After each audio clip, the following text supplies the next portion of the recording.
ये एक्सप्रेशन उन लोगों के लिए है जो ये समझते हैं कि अगर उन्होंने बोर्डमास रूल समझ लिया है तो उनका सॉल्यूशन कभी भी गलत नहीं होगा। सबसे पहले हम बोर्डमास रूल उन लोगों के लिए जो बोर्डमास रूल को नहीं जानते, तो ऐसी एक्सप्रेशन को सॉल्व करते वक्त सबसे पहले हम ब्रैकेट को ओपन करते हैं, फिर ऑर्डर ऑर्डर मतलब एक्सपोनेंट्स और स्क्वायर रूट, उसके बाद डिवीजन और मल्टीप्लिकेशन और एडिशन और सब्ट्रैक्शन एंड में। तो जो इम्पोर्टेंट रूल है जब मैं सॉल्व करूँगा बीच में ही लागू होगा तब मैं समझाऊंगा। तो सबसे पहले फर्स्ट स्टेप है हमारा 36 डिवाइडेड बाय 6। हम ब्रैकेट खोलेंगे, ब्रैकेट को पहले सॉल्व करेंगे तो ये आ जाएगा 3 मल्टीप्लाइड बाय 3।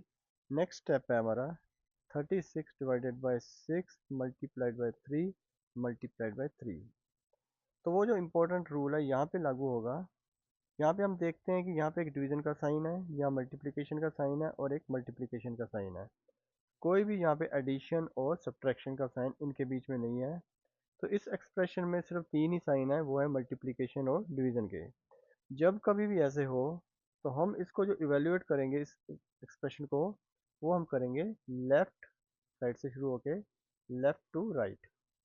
इसका क्या मतलब है हम समझेंगे। इसका मतलब यह है कि सबसे पहले इन दो को आपस में इवेल्युएट करेंगे। 36 डिवाइडेड बाई 6 आंसर आएगा 6। उसके बाद जो आंसर आएगा उसको हम इस 3 के साथ मल्टीप्लाई करेंगे। 6 3 जा 18। ये जो आंसर आएगा उसको इस 3 के साथ मल्टीप्लाई करेंगे। 18 3 जा 54। तो ये हमारा फाइनल आंसर है। अगर हम ये रूल फॉलो नहीं करते तो हमारा आंसर कभी भी सही नहीं आएगा। अभी हम दूसरी तरह से सॉल्व करके देखते हैं। इसी को हम लिख लेते हैं यहाँ पे 36 divided by 6 multiplied by 3 multiplied by 3। तो अगर हम राइट टू लेफ्ट चलते हैं, 3 3 जा 9, यहाँ पे 6 और यहाँ पे 36 डिवाइडेड बाय 9 6 जा 54 डिवाइडेड बाय 36।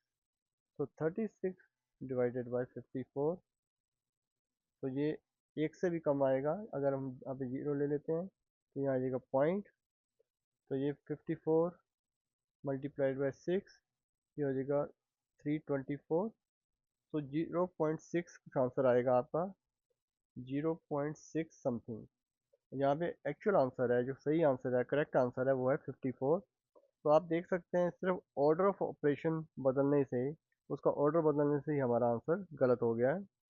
तो ये बोर्ड मार्क्स समझने के बाद भी ये बहुत इंपॉर्टेंट रूल है कि अगर किसी एक्सप्रेशन में सिर्फ डिवीज़न और मल्टीप्लिकेशन के साइन है तो हमें उसका ऑर्डर जो ऑफ ऑपरेशन है वो लेफ़्ट टू राइट ही रखना है, तभी हमारा आंसर सही आएगा। अदरवाइज आंसर हमारा गलत हो जाएगा। तो ऐसी और वीडियोस, प्रॉब्लम्स और उनके सॉल्यूशंस देखने के लिए please like and subscribe. Thank you.